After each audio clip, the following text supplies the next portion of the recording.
നമസ്കാരം. വാഴക്കാട് ഗ്രാമപഞ്ചായത്തിൽ ഇറക്കിക്കെട്ടിയത് പൊളിച്ചു മാറ്റുന്ന നടപടികൾ ശക്തമാവുകയാണ്.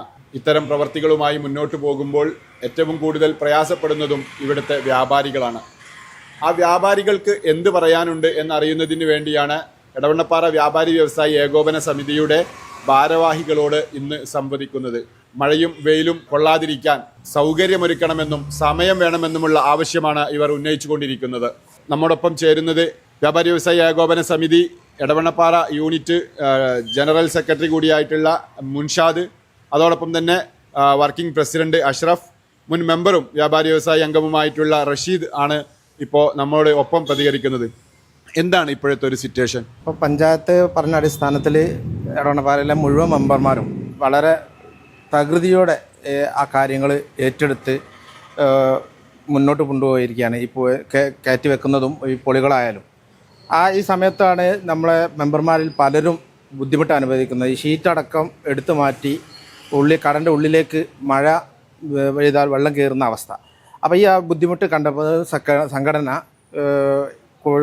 കോർഡിനേഷൻ കമ്മിറ്റി, അതുപോലെ വാഴക്കാട്, ഊർക്കടവ് വ്യാപാരി സംഘടനകൾ ഒരുമിച്ച് പോയി പഞ്ചായത്തിൽ നിന്ന് ഞങ്ങളുടെ ഈ പ്രയാസം അവരെ ബോധ്യപ്പെടുത്തുകയും പഞ്ചായത്ത് അധികൃതർ ആ കാര്യം മനസ്സിലാക്കി നമുക്ക് മഴ കൊള്ളാത്ത രീതിയിലുള്ള ഒരു ഷീറ്റ് നിർമ്മാണം, മുന്നിൽ അടിയിലേക്ക് താഴോട്ട് കാല് കൊടുക്കാത്ത രീതിയിൽ, സഞ്ചാര സ്വാതന്ത്ര്യം തടസ്സപ്പെടുത്താത്ത രീതിയിൽ ഒരു ഷീറ്റ് ഇടാനുള്ള ഒരു പെർമിഷൻ നമുക്ക് നൽകുകയും ആ അടിസ്ഥാനത്തിൽ അത് മെമ്പർമാരോട് നമ്മൾ ഈ കാര്യങ്ങൾ പറയുകയും ചെയ്തിട്ടുണ്ട്. അത് ഒരു പൊതുജനങ്ങൾക്ക് വരെ ഉപകാരപ്പെടുന്ന രീതിയാണ്. ഒരു കടയിൻ്റെ മുൻഭാഗത്ത് ഒരു മഴ കയറി ചെയ്ത് കഴിഞ്ഞാൽ കടൻ്റെ ഉള്ളിലേക്ക് കയറിയിരിക്കാൻ ഏതായാലും പൊതുജനങ്ങൾക്ക് കഴിയില്ലല്ലോ. ആ വരാന്തയിലേക്ക് നിന്ന് മഴ കൊള്ളാത്തൊരവസ്ഥയിൽ നിൽക്കാൻ, അത് സഞ്ചാര സ്വാതന്ത്ര്യത്തിനോ ഒന്നും തടസ്സമില്ലാത്ത രീതിയിൽ അതിന് പഞ്ചായത്ത് അത് മനസ്സിലാക്കുകയും അതിൻ്റെ പ്രയാസങ്ങൾ മനസ്സിലാക്കുകയും അതിനുള്ള അനുമതി വ്യാപാര സംഘടനകൾക്ക് തരികയും ചെയ്തിട്ടുണ്ട്.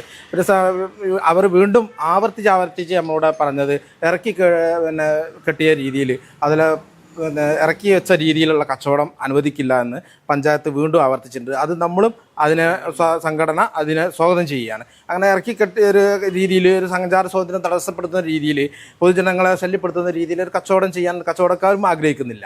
അപ്പോൾ പഞ്ചായത്തിൻ്റെ ഭാഗത്തു നിന്ന് ആ വിഷയം പറഞ്ഞപ്പോൾ ഞങ്ങളും അതിനെ സ്വാഗതം ചെയ്യാൻ ചെയ്തത്. ആ വിഷയം നമ്മുടെ എടവണ്ണപ്പാറ വളരെ ഉത്തരവാദിത്വത്തോടു കൂടി തന്നെ ആ വിഷയം ഞങ്ങൾ നടപ്പിലാക്കും എന്ന് പറഞ്ഞിട്ടുണ്ട്. ഇപ്പോൾ നിലവിൽ സൺസൈഡ് വരെ ആണ് പഞ്ചായത്ത് നേരത്തെ പറഞ്ഞിട്ടുണ്ടായിരുന്നത്. ഈ സൺസൈഡിൽ നിന്ന് എത്ര മീറ്റർ പുറത്തേക്ക് ഈ ഒരു ഷീറ്റ് നിർമ്മിക്കാം എന്നുള്ള ഒരു സംവിധാനം എന്തെങ്കിലും പറഞ്ഞിട്ടുണ്ടോ? അത് എത്ര മീറ്റർ എന്നുള്ളത് അത് ഓരോ കടയുടെ ഒരു സ്വഭാവത്തിനനുസരിച്ച്, അതുപോലെ നിങ്ങൾക്കറിയാമല്ലോ, ഒരു കാലില്ലാതെ ഒരു ഷീറ്റ് എത്രമാത്രം നിൽക്കുന്നു എന്നുള്ള ഒരു ബോധ്യം നമുക്കുണ്ടല്ലോ. അപ്പോൾ ഒരു 1.5 മീറ്റർ 2 മീറ്ററിൻ്റെ ഉള്ളിലായിട്ട് ആ സംഭവം വരും. അതല്ലാതെ ഒരു കൂടുതൽ ലോങ്ങിൽ ആ സംഭവം ചെയ്യാൻ കഴിയില്ല. ആ അടിസ്ഥാനത്തിൽ നമ്മൾ ഓരോ രീതിയിൽ ഓരോ കടക്കാർക്ക് ചെയ്യുന്ന വലിയ സാമ്പത്തിക ബുദ്ധിമുട്ടില്ലാത്ത രീതിയിൽ അവരതിൻ്റെ രീതിയിൽ ആ കാര്യങ്ങൾ ചെയ്യും എന്നുള്ളതാണ് നമ്മൾ അവരെ അറിയിച്ചത്. അതുപോലെ തന്നെ നമ്മൾ മുൻഭാഗം വികസിപ്പിക്കുന്നതോടുകൂടി ഈ വിഷയത്തിൽ ജനങ്ങൾക്ക് സ്വാതന്ത്ര്യത്തിൽ നടന്നു പോകാനുള്ള സംവിധാനങ്ങൾ, പോസ്റ്റ്, ഇതുപോലൊക്കെ ഒരുപാട് കാര്യങ്ങൾ ഇവിടെ നടപ്പിലാക്കേണ്ടതുണ്ട്. പഞ്ചായത്തിൻ്റെ ഭാഗത്തു നിന്ന് തന്നെ ഈ സ്വാതന്ത്ര്യം വളരെ നല്ല രീതിയിൽ ഇത് ഉപകാരപ്പെടുന്ന രീതിയിലേക്ക് എടവണ്ണപ്പാറ വികസിക്കണം. എടവണ്ണപ്പാറയിലെ കച്ചവട സ്ഥാപനങ്ങൾക്ക് കച്ചവടം വർദ്ധിപ്പിക്കണം. അതിനുതകുന്ന രീതി കച്ചവടക്കാരും പഞ്ചായത്തും ഒരുമിച്ച് ചെയ്തുകൊണ്ട് എടവണ്ണപ്പാറയെ ഒരു വികസന പട്ടണമായി മാറ്റണം. അതിന് എടവണ്ണപ്പാറയുടെ വ്യാപാരി സംഘടന എപ്പോഴും പഞ്ചായത്തിൻ്റെ കൂടെ നിന്ന് പ്രവർത്തിക്കുമെന്നുള്ള ഒരു വിവരം കൂടി ഞങ്ങൾ അവരെ അറിയിച്ചിട്ടുണ്ട്. നിലവിൽ പിന്നെ നിരവധി കടകൾ പൊളിച്ചു മാറ്റിയിട്ടില്ല. അപ്പോൾ അങ്ങനെ ഇതൊക്കെ വന്നതിന് ശേഷം പോലും അവരോട് എന്തെല്ലാം ഒരു സമ്മർദ്ദമാണ് നിങ്ങൾക്ക് ചെലുത്താൻ പറ്റുക വ്യാപാരി സംഘടന എന്നുള്ള രീതിയിൽ? യഥാർത്ഥത്തിൽ എടവണ്ണപ്പാറയിൽ ആദ്യഘട്ടം എന്നുള്ള രീതിയിൽ പഞ്ചായത്ത് ആവശ്യപ്പെട്ടത് പുറത്തേക്ക് ഇറക്കി വെച്ച സാധനങ്ങൾ ഉള്ളിലേക്ക് കയറ്റുക എന്നുള്ളതാണ്. രണ്ടാമത്തെ ഘട്ടമാണ്, അതായത് പുറത്തേക്ക് തള്ളി നിൽക്കുന്ന മറ്റു ക്രമീകരണങ്ങളൊക്കെ പൊളിച്ചു മാറ്റുക. സ്വാഭാവികമായിട്ടും നിങ്ങൾക്ക് നോക്കിയാൽ അറിയാം, അപ്പോൾ എടവണ്ണപ്പാറ രാത്രി ഫുള്ള് സജീവമാണ്.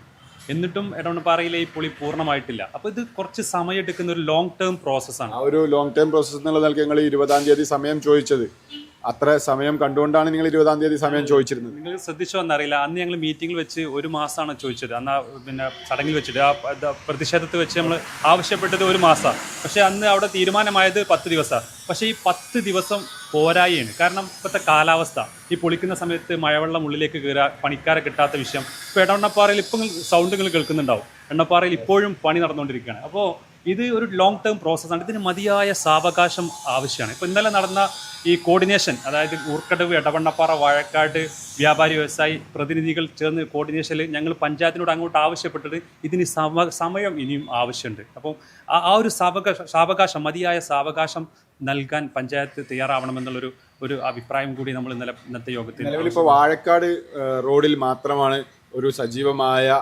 പൊളിച്ചുമാറ്റൽ ഉണ്ടായിട്ടുള്ളത്. മറ്റ് കൊണ്ടോട്ടി റോഡ്, അതേപോലെ എളമരം റോഡ്, അരീക്കോട് റോഡ് ഭാഗത്തേക്കൊന്നും ഒരു പരിശ്രമം ഉണ്ടായിട്ടില്ല. എന്താണ് അതിനെക്കുറിച്ച് പറയാനുള്ളത്? യഥാർത്ഥത്തിൽ പിന്നെ എടവണ്ണപ്പാറ പല ഘട്ടങ്ങളിലായിട്ട് പല തവണയായിട്ട് ഈ മെഷർമെൻറ്റും അളവും കാര്യങ്ങളും നടന്നതാണ്. അച്യുതാനന്ദ കാലത്തൊക്കെ അളവ് നടന്ന് കൊണ്ടോട്ട് റോഡ് എടുത്ത് പരിശോധിച്ചറിയാം, ഞങ്ങൾക്കറിയാം ഏറ്റവും നല്ല വീതിയുള്ള റോഡാണ് കൊണ്ടോട്ട് റോഡ്. അവിടെ നിരവധി തവണ ഇത് ഈ അളവിന് വിധേയമായിട്ടുണ്ട്. അപ്പോൾ അവിടുത്തെ വ്യാപാരികളും അവിടുത്തെ ബിൽഡിംഗ് ഓണേഴ്സും പറയുന്നത് അവിടെ ഓൾറെഡി അവിടെ ആ ഒരു ഏരിയ എടുത്തു കഴിഞ്ഞിട്ടുണ്ടെന്നുള്ളൊരു ഇത്. അതിൻ്റെ അടിസ്ഥാനത്തിൽ പഞ്ചായത്ത് ആദ്യ കത്ത് കൊടുത്തതിൻ്റെ അടിസ്ഥാനത്തിൽ പല ബിൽഡിംഗ് ഓണേഴ്സും പല കച്ചവടക്കാരും പഞ്ചായത്തിൽ പോയിട്ട് അവർ റിപ്പോർട്ട് സമർപ്പിച്ചിട്ടുണ്ട്. ആ റിപ്പോർട്ടിൽ തീരുമാനമാകുന്ന മുറക്കായിരിക്കും ഒരുപക്ഷെ അവിടെ വികസനങ്ങളും മറ്റും കാര്യങ്ങളൊക്കെ നടക്കുക. ഇപ്പോൾ പഞ്ചായത്തിൻ്റെ ഈ നടപടികളിൽ നിങ്ങൾക്ക് ഏതെങ്കിലും തരത്തിലുള്ള പരാതികളോ മറ്റ് കാര്യങ്ങളോ നിലവിലുണ്ടോ?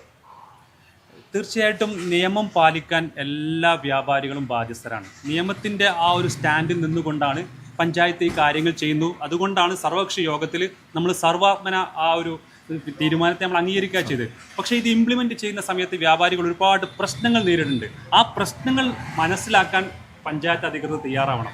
ഒന്ന് സാവകാശം, മറ്റു സാങ്കേതിക ബുദ്ധിമുട്ടുകൾ, അതൊക്കെ അറിഞ്ഞുകൊണ്ട് ഒരു നല്ലൊരു സഹകരണത്തോടു കൂടി പോകുന്നത് വഴി നമുക്ക് വരും കാലങ്ങളിൽ പൂർണ്ണമായിട്ട് ഒരു നഗര വികസനം എന്നുള്ള രീതിയിൽ സാധ്യമാക്കാൻ കഴിയുമെന്നുള്ളത് തന്നെ വ്യാപാര വ്യവസായിയുടെ നിലവിലൊരു വ്യാപകമായൊരു പ്രചരണമുണ്ട്. ഈ പഞ്ചായത്തിൻ്റെ ഈ ഒരു പ്രവർത്തനങ്ങൾക്ക് വ്യാപാരികൾ കോടതിയെ സമീപിക്കുകയും സ്റ്റോപ്പ് മെമ്മോ അടക്കമുള്ള സംവിധാനങ്ങളിലേക്ക് നീങ്ങിയിട്ടുണ്ട് എന്നുള്ള അങ്ങനെ ഒരു സംവിധാനം ഉണ്ടോ? അല്ല, അങ്ങനെ ഈ വിഷയവുമായിട്ട് ബന്ധപ്പെട്ട് എടവണ്ണപ്പാറ സംഘടന ഒരു നിലക്കും കോടതിയിലേക്ക് പോകാൻ ഉദ്ദേശിച്ചിട്ടില്ല, കോടതിയിൽ പോയിട്ടില്ല.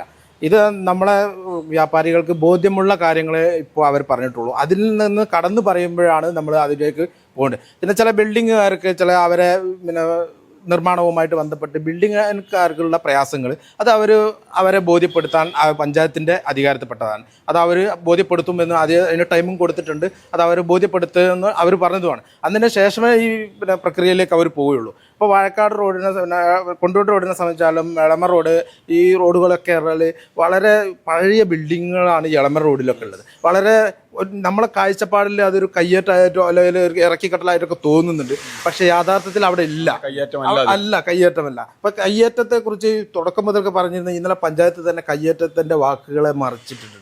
അവർക്ക് തന്നെ ബോധ്യമായിട്ടുണ്ട് ആ വാക്ക് കുറച്ച് കടന്ന കൈയായിട്ട് പോകും. നമ്മൾ സ്വകാര്യ വ്യക്തിയുടെ സ്ഥലത്ത് തന്നെ ഉപയോഗിക്കുന്നതിനെ കയ്യേറ്റമായിട്ട് നമ്മൾ കാണാൻ പാടില്ല. ഗവൺമെൻറ് സ്ഥലത്താണ് നമ്മൾ എന്ത് കയ്യേറ്റം ആയിട്ട് കാണുക. അല്ലെങ്കിൽ ആ സ്വകാര്യ വ്യക്തി കംപ്ലയിൻറ്റ് കൊടുക്കണം, എൻ്റെ സ്ഥലത്ത് മറ്റുള്ളവർ കയ്യേറ്റം. ഇങ്ങനെ വ്യാപാരികളുടെ ഒരു പ്രയാസമില്ല. നമ്മൾ സംഭവം നമുക്ക് ഉപകാരപ്പെടുന്ന സ്ഥലങ്ങളെ വ്യാപാരികൾ ഉപയോഗിച്ചു എന്നുള്ളത് അത് ഈ കാലഘട്ടത്തിൻ്റെ ആവശ്യമാണ്. അത് പൊതുസഞ്ചാരത്തിനും പൊതുജനങ്ങൾക്കും ഉപയോഗപ്പെടുത്തുന്ന രീതിയിലേക്ക് അത് മാറ്റണമെന്ന് വ്യാപാരിക്കും കൂടി ബോധ്യപ്പെട്ടതിൻ്റെ അടിസ്ഥാനത്തിൽ ഇത് നമ്മൾ വിട്ടുകൊടുക്കാൻ തയ്യാറായത്. ആ അടിസ്ഥാനത്തിലാണ് ഇത് ഇങ്ങനെയുള്ള ഒരു കാര്യം ഇവിടെ വളരെ സിമ്പിളായിട്ട് ഈ പ്രോസസ്സിങ് നടന്നുകൊണ്ടിരിക്കുന്നത്. ഇവൻ്റെ വർക്കുകൾ പറഞ്ഞാൽ രാവും പകലും രാത്രി 2 മണിക്കൂർ എടവണ്ണപ്പാറയിൽ നിങ്ങൾക്ക് പോയി നോക്കിയാൽ വർക്കുകൾ നടക്കുന്ന കടകൾ കാണാം. വളരെ കൃത്യവും വ്യക്തമായി തന്നെ ഭാരവാഹികൾ മറുപടി പറയുന്നു. ഗ്രാമപഞ്ചായത്തിൻ്റെ തീരുമാനങ്ങളെ സ്വാഗതം ചെയ്യുന്നതോടൊപ്പം തന്നെ വ്യാപാരികളുടെ പ്രയാസം മനസ്സിലാക്കി ഒരു മനസ്സിളവോട് കൂടി ഈ ഒരു സംവിധാനത്തെ മുന്നോട്ട് കൊണ്ടുപോകാൻ അവരുടെയും ഒരു സഹകരണം ഉണ്ടാകണമെന്നും അതിൻ്റെ അടിസ്ഥാനത്തിൽ ഇന്നലെ കോർഡിനേഷൻ കമ്മിറ്റി നടത്തിയ ചർച്ചയിൽ ചില ഇളവുകളൊക്കെ ഗ്രാമപഞ്ചായത്ത് ഉറപ്പ് നൽകിയിട്ടുണ്ട് എന്നുള്ളത് കൂടിയാണ് ഭാരവാഹികൾ അറിയിക്കുന്നത്. ക്യാമറാമാൻ സുധീഷിനൊപ്പം ഉമർ അലി ശിഹാബ്, വാഴക്കാട്.